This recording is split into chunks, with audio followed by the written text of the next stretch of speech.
Hello' guys, খবৰ সকলোৱে। আৰু আজি মই হাতত ফুলকবি এটা আছে। আজি আপোনালোকক ফুলকবি আৰু মাছৰ সৈতে মই ৰেচিপি এখন বনাই দেখাম। বলক তেনেহ'লে ভিডিঅ'টো আৰম্ভ কৰোঁ।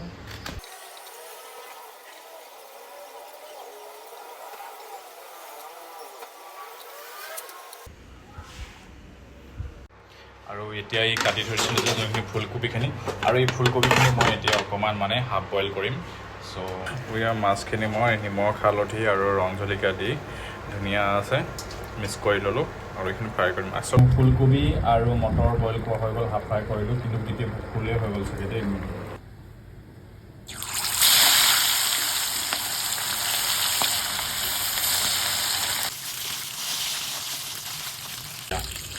এইকেইটাই আৰু এইফালে ৰচুন, আদা আৰু ইয়াত জলকীয়া এটা দি দিছোঁ হা।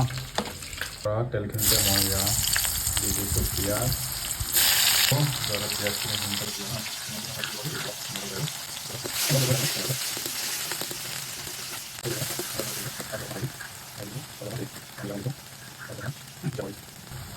গৰম মছলা এইখিনি ভালকৈ মিক্স কৰিব। কাটি থৈ দিয়া বিলাহী এটা আছে, বিলাহীটো দি দিছোঁ।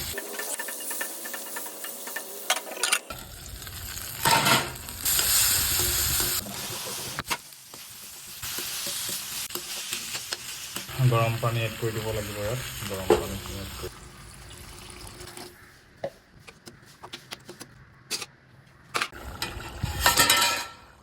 ফাইনেলি এতিয়া মই ফ্ৰাই কৰি তেতিয়া মাছখিনি দিম আৰু এতিয়া অকণমান সময় ইয়াত উলিয়াব দিম আৰু ফাইনেলি হৈ গ'ল মোৰ চব্জিখন। আপোনালোকে যদি এনেদৰে খাব বিচাৰিছে তেনেহ'লে ট্ৰাই কৰি চাব এবাৰ। খাবলৈ সঁচাই বহুত ভাল লাগিল আৰু আপোনালোকক বহুত মৰম আৰু ধন্যবাদ জনাইছোঁ, কাৰণ আপোনালোকে মোক ভিডিঅ'টো প্ৰথমৰ পৰা শেষলৈ ইমান ভালকৈ মন চোৱাৰ কাৰণে। আৰু আজিলৈ আকৌ এটা নতুন ৰেচিপিত আপোনালোকক লগ পাম। থেংক ইউ ছ' মাছ। ধন্যবাদ সকলোকে। শুভৰাত্ৰি, বাই বাই, গুড নাইট।